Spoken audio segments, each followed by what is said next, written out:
ಸದ್ಯಕ್ಕೆ ಮುಖ್ಯಮಂತ್ರಿ ಹುದ್ದೆ ಖಾಲಿ ಇಲ್ಲ ಅಂತ ಹೇಳಿ ಹುಬ್ಬಳ್ಳಿಯಲ್ಲಿ ರಾಜ್ಯ ಗ್ಯಾರಂಟಿ ಯೋಜನೆಗಳ ಅನುಷ್ಠಾನ ಸಮಿತಿ ಅಧ್ಯಕ್ಷರಾದ ಎಚ್.ಎಂ. ರೇವಣ್ಣ ಅವರು ಹೇಳಿದ್ದಾರೆ. ನಗರದಲ್ಲಿ ಸುದ್ದಿಗಾರರೊಂದಿಗೆ ಮಾತನಾಡಿದಂತಹ ಅವರು, ಅಧಿಕಾರ ಹಂಚಿಕೆ ವಿಚಾರವಾಗಿ ಸಿಎಂ ಸಿದ್ದರಾಮಯ್ಯ ಮತ್ತು ಡಿಕೆ ಶಿವಕುಮಾರ್ ಮಧ್ಯೆ ಮಾತುಕತೆ ಆಗಿದೆ ಅನ್ನುವಂತ ಊಹಾಪೋಹಗಳು ಹರಡಿದೆ. ಮುಖ್ಯಮಂತ್ರಿ ಬದಲಾವಣೆ ವಿಚಾರವಾಗಿ ಮಾತುಕತೆ ನಡೆದಿದ್ರೆ ಅದನ್ನ ಕೇಂದ್ರದ ನಾಯಕರು ನೋಡ್ಕೊಳ್ತಾರೆ ಅಂತ ಹೇಳಿದ್ರು. ಇನ್ನು ದೇಶದ ಎಲ್ಲಾ ಜಾತಿ, ಸಮುದಾಯ ಹಾಗೂ ಧರ್ಮಗಳನ್ನ ಒಟ್ಟಿಗೆ ಸಮಾನವಾಗಿ ನೋಡ್ಬೇಕು ಅಂತ ಹೇಳಿ ಸಂವಿಧಾನ ಹೇಳುತ್ತೆ. ಆದ್ರೆ ಆರ್ಎಸ್ಎಸ್ ಸಂಘಟನೆ ಸಂವಿಧಾನದ ಆಶಯಕ್ಕೆ ವಿರುದ್ಧವಾಗಿ ಒಂದು ಧರ್ಮದ ವಿರುದ್ಧವಾಗಿದೆ. ಹೀಗಾಗಿ ಅದರ ತತ್ವ ಸಿದ್ಧಾಂತಗಳನ್ನ ಜನ ಒಪ್ಪೋದಿಲ್ಲ. ಆದ್ದರಿಂದಲೇ ಅದರ ನಿಯಂತ್ರಣ ಮುಖ್ಯವಾಗಿದೆ.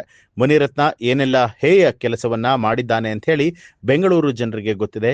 ಅಂತಹ ವ್ಯಕ್ತಿ ಆರ್ಎಸ್ಎಸ್ ಸದಸ್ಯ ಎಂದು ಸಮವಸ್ತ್ರವನ್ನ ಧರಿಸಿ ಓಡಾಡ್ತಾ ಇದ್ದಾನೆ.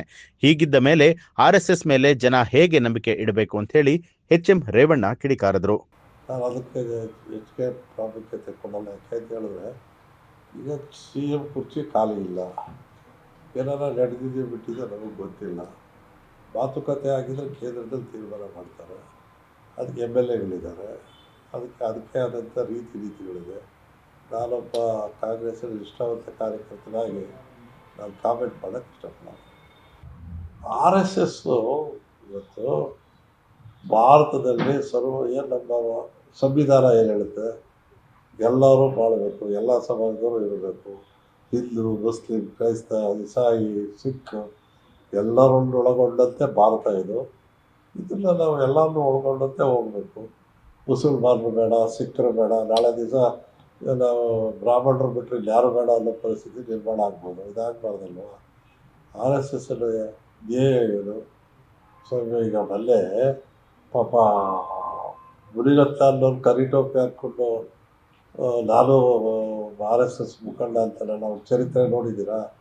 ಅಂಥವ್ರನ್ನ ಇವರು ಆ RSS ಡ್ರೆಸ್ ಹಾಕ್ಸಿದ ಮೇಲೆ RSSನ ನಿಜಬಣ್ಣ ಬದಲಾಯ್ತಲ್ಲ.